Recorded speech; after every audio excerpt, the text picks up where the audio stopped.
नमस्कार, आगळी वेगळी रेसिपीमध्ये तुम्हा सर्वांचे मनापासून खूप खूप स्वागत आहे। आज आपण मुंबई आणि पुण्यामधील फेमस असा वडापाव घरीच बनवलेला आहे। रेसिपी फार सोपी आहे, एकदम किचकट नाही आहे आणि बाहेर मस्त पाऊस सुद्धा पडतोय, त्यामुळे घरीच गरमागरम वडापाव नक्की खा आणि व्हिडिओ अजिबात कुठेही स्किप करायचा नाही, पूर्ण बघा। म्हणजे आपल्याला या वडापावची चव आपण मुंबईत आणि पुण्यात जे तुम्ही खाल्ले असतील तशीच लागते, त्यामुळे घरीच म्हणून असे गरमागरम पुण्यातील आणि मुंबईतील फेमस वडापाव करून खा। चला तर मग आपण वडापाव रेसिपी बनवायला सुरुवात करूया। पण त्या अगोदर तुम्ही जर चॅनलवर नवीन असाल तर सबस्क्राइब करायला विसरू नका आणि त्याचबरोबर बेल आयकॉनवर हिट करून ऑल सिलेक्ट करा। चला तर मग आपण वडापाव बनवायला घेऊया। वडापाव बनवण्यासाठी लागणारे साहित्य पाहूया। इथे मी 4 बटाटे उकडून घेतली होती, तुम्ही बघू शकता। त्याची साल काढून वरची फोडी करून घेतल्या। 1 वाटी बेसन पीठ घेतलं, 1 चमचा तांदळाचं पीठ, हळद अर्धा चमचा, चवीनुसार मीठ, अर्धा चमचा जिरे, कोथिंबीर, 3-4 हिरव्या मिरच्या घेतल्या होत्या आणि ते बारीक कट करून घेतल्या।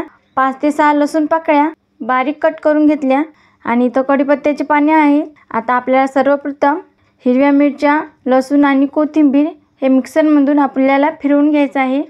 आता सर्वप्रथम मी या बाउलमध्ये बेसनाचं बॅटर बनवून घेते। बेसन पीठ घालून घेते आणि 1 चमचा तांदळाचं पीठ घालायचं, यामुळे आपले बटाटा वडे आहेत ते मस्त छान कुरकुरीत होतील। आणि याच चवीनुसार मीठ घालून घ्यायचं, थोडीशी हळद आणि हे अर्धा चमचा तिखट आहे हे सुद्धा घालून घेते आणि हे मिक्स करून घ्यायचं। आता यामध्ये थोडं पाणी ॲड करायचं आणि मिक्स करून घ्यायचं। याच्या गुठळ्या राहायला नको, त्यामुळे असं चमच्याच्या मदतीने चांगलं असं बॅटर करून घ्यायचं। आणि तुम्ही याची कन्सिस्टन्सी बघू शकता, या प्रकारे अशी झाली पाहिजे, जास्त थिकही नाही। बघा याप्रमाणे अशी करून घ्यायची। आता आपल्याला आल्याची चटणी बनवायला घ्यायची आहे। तवासुद्धा गरम झाला आहे, आता यामध्ये घालून घ्यायचं आहे। मी इथं 2 चमचे तेल घालून घेते आणि या तेलामध्येच आपल्याला जिरे घालून घ्यायचे आहे। बटाटा वड्यामध्ये मोहरी वापरतात, पण मला ते आवडत नाही म्हणून मी इथं जिरंच घालते। आणि यामध्ये कढीपत्ता घालून घ्यायचा आहे। आपण तयार केली हिरवी मिरचीची पेस्ट ती घालून घ्यायची आहे आणि सोबतच हळद आणि चवीपुरतं मीठ घालायचं।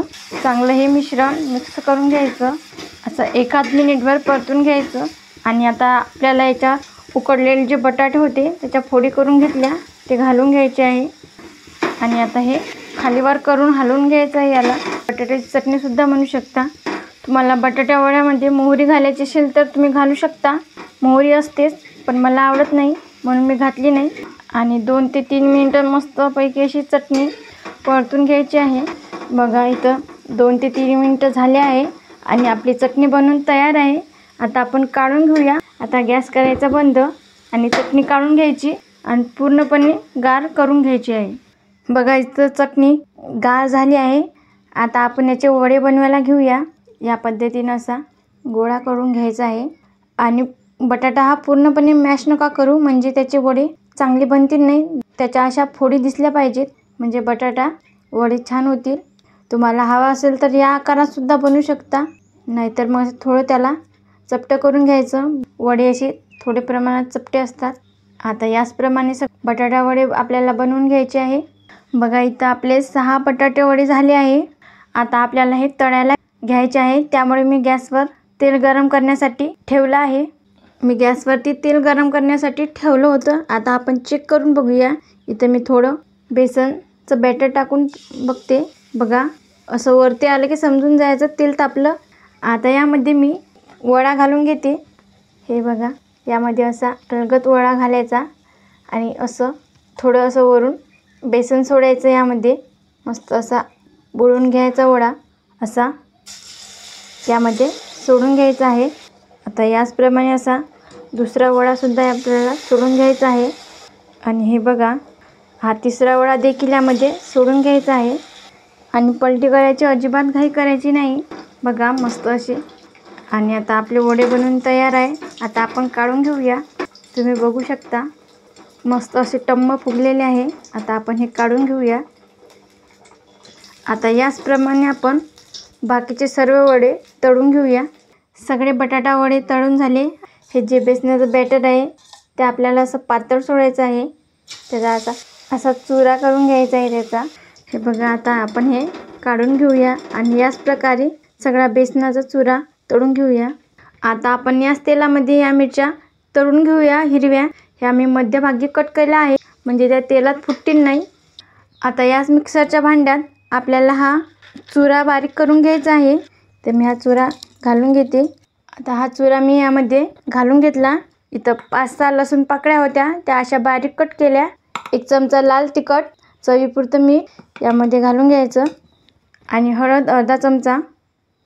आता मिक्सरला हे बारीक करून घ्यायचं। बघा, इथं आपले वडापाव बनवून तयार आहेत। सोबतच हिरव्या मिरच्या तळलेल्या आणि लाल चटणीसुद्धा आहे। मस्त असं एन्जॉय करून खायचं। बघा, मस्त असे दिसतातही भारी। आणि पावसाळ्याच्या दिवसामध्ये अजिबात बाहेर वडापाव खायला जाऊ नका, घरीच्या घरीच बनवून खा। मस्त असे बनतात।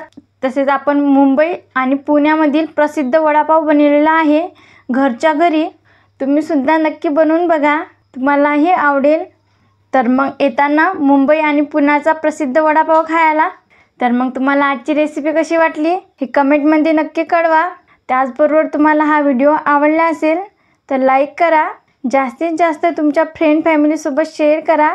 तसेच आगळी वेगळी रेसिपी चॅनलला सबस्क्राईब करायला विसरू नका आणि त्याचबरोबर बेल आयकॉनवर हिट करून ऑल सिलेक्ट करा, ज्याने का होईल मी छान छान रेसिपी अपलोड करेल त्याचे नोटिफिकेशन तुम्हाला येऊन जाईल।